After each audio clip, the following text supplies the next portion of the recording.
Hi, my name is Staff Sergeant Michael Morancie. I'm with the Texas Army National Guard, and today we're going to be talking about the Texas Army National Guard. We're going to talk some about our benefits. We're also going to talk about what it means to be in the Guard and a little bit about our history. I won't go too in-depth with our history because there's another video coming out on just our history of the National Guard. We'll also be talking about a little bit on our finances as well. And there's another video coming out on our finances too. So let's get this party started, shall we? All right, so the National Guard. We are about 384 years old. We are the oldest branch of the military. Believe it or not, we're actually older than the United States. December 13th, 1636 is when we have our birthday. And I'll go more in depth in that in our next video. One of the things that actually sets us apart from the other branch of the military is our mission. We actually have a dual mission.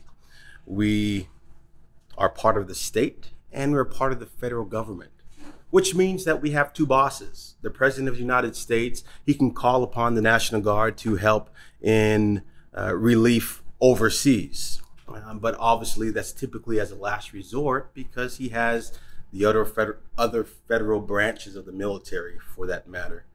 The National Guard is used here within our state. Every state and territory, you'll find a National Guard there.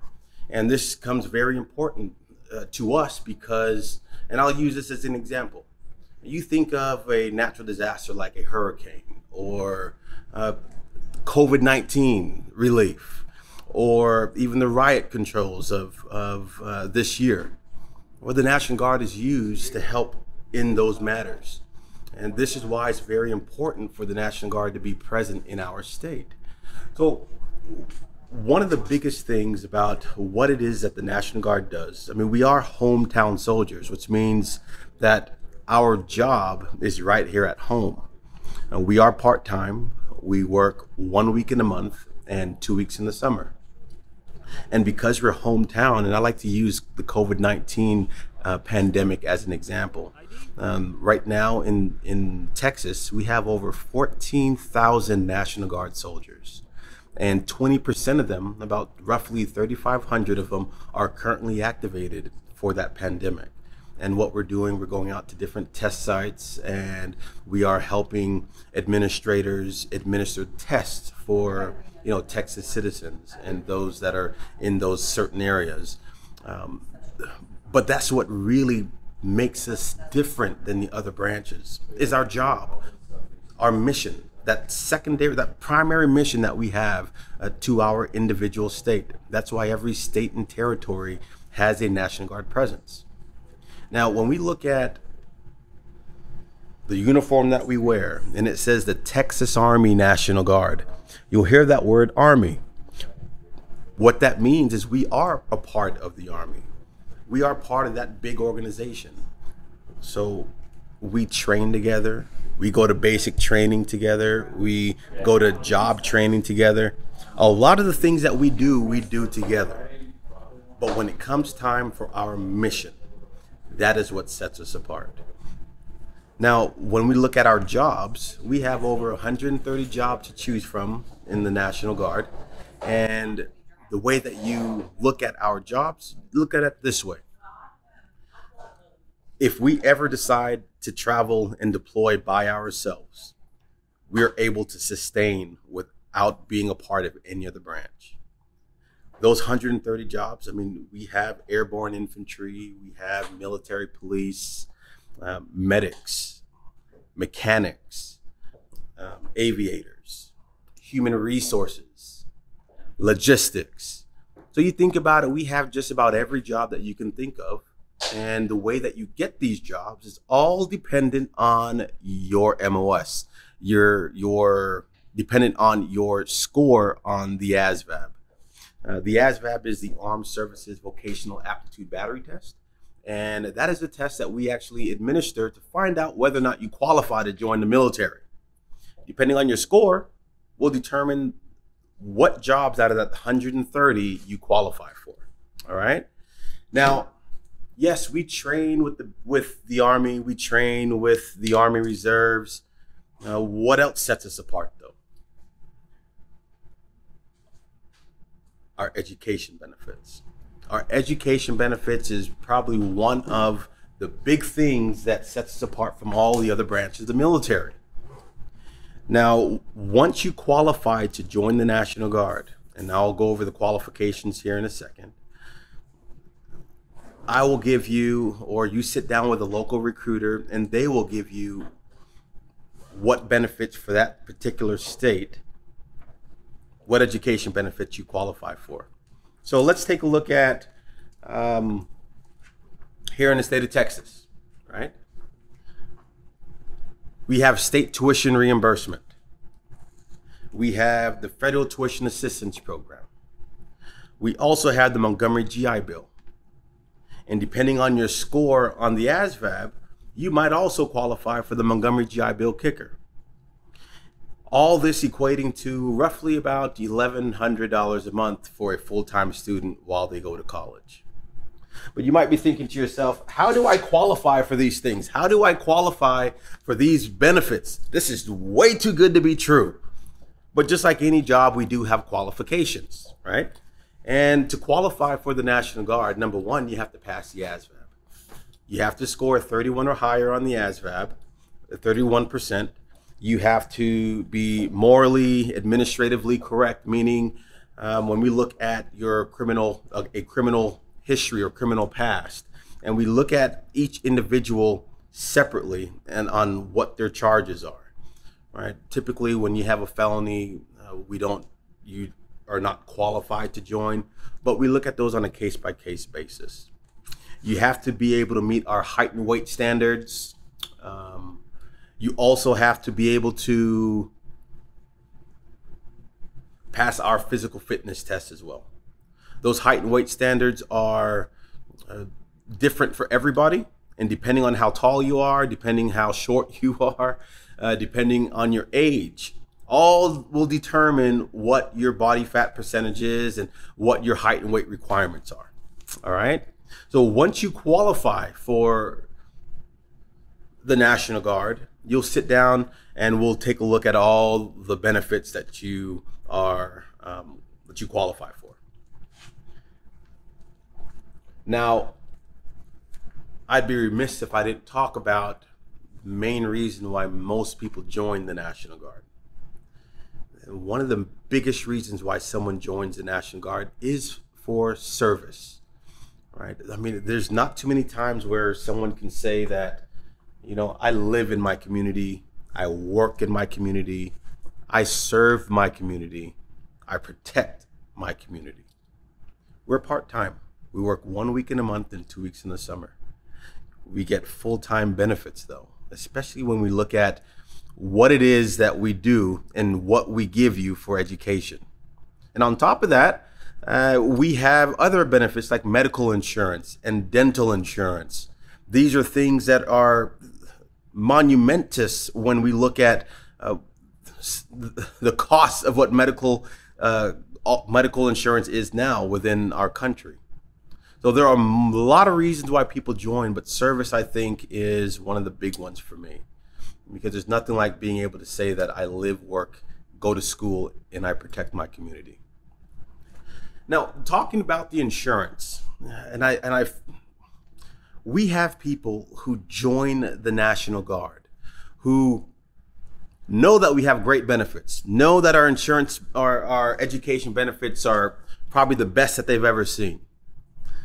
But we have individuals who join the National Guard solely for the purpose of taking advantage of our dental and medical and vision insurance. I know a gentleman who joined the National Guard. He's an attorney, has his own practice, has a family. And during this pandemic, what happens when a family is no longer working? What do you think happens to their insurance?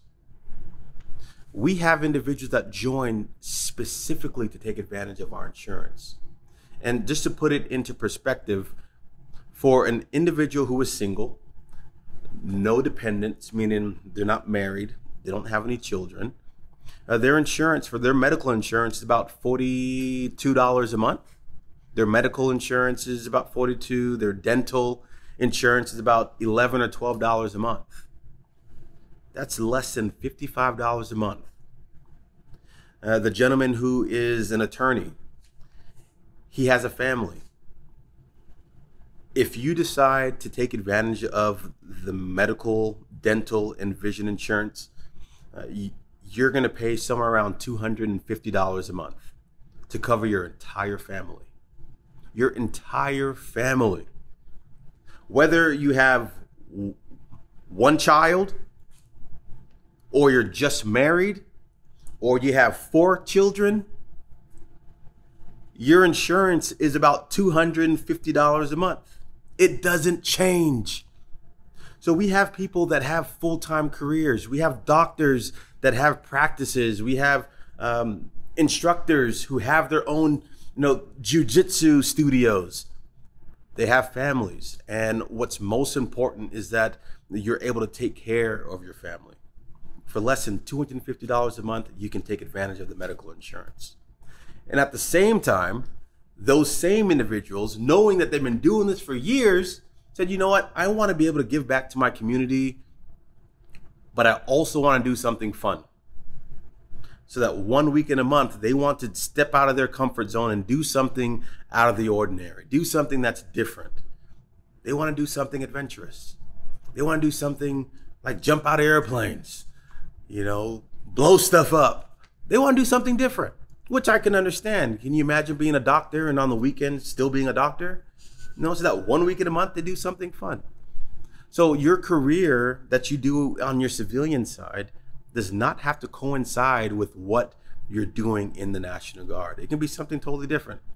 You can live 2 lives if you want to, right? But honestly, it is something different. And that's the one thing that I believe sets the National Guard apart, because you can do all you want to do in your civilian life and still give back to your community and take advantage of the full-time benefits that the National Guard has to offer.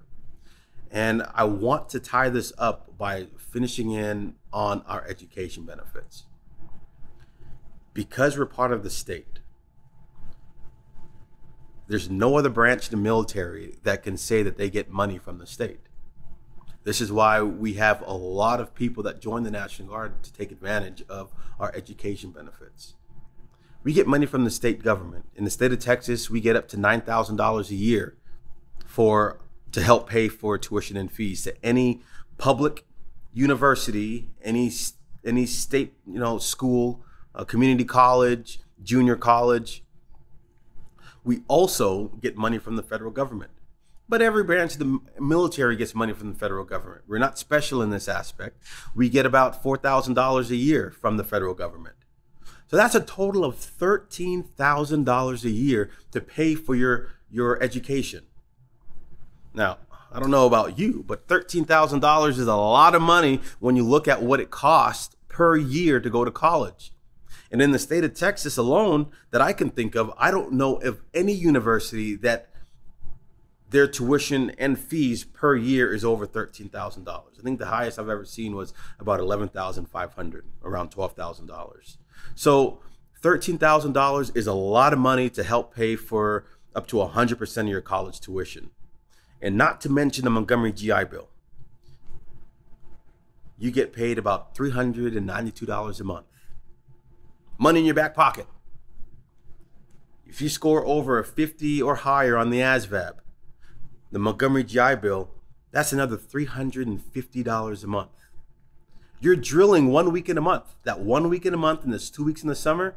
So you're getting paid that 1 week in a month. And depending on your rank, you might get paid around $250.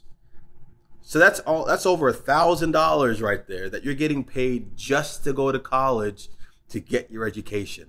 And the only thing you have to sacrifice, is 1 week in a month and 2 weeks in the summer. That's equivalent to about 38 to 40 days a year. And of course, make sure you pass your classes with a C+ or higher. To me, it's a no-brainer. To me, what we do in the National Guard is essential. That's why recruiters are still working today. Because with the pandemic going on, with everything that's going on in our world, This is one thing that we cannot stop. We got to make sure that we take care of our people. Every state and every territory has the National Guard activated right now because of this pandemic. And of course, because of the riots that are going on in our country right now. This is our job. This is what we do. So if you want to be part of something greater than yourself and you want to give back to your community, the National Guard is where you do that. The National Guard is where you will find that small little thing that you've probably been looking for and you don't know where to find. The racial tension in our country, the extremely unfortunate incident with Vanessa Guillen.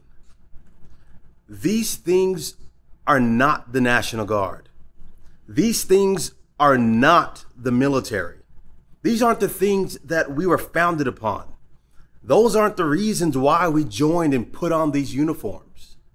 It's not. We put these uniforms on because we want to be that change within our communities. We might not always agree. We might not always understand, but our job, our main focus is to protect our communities, protect our people.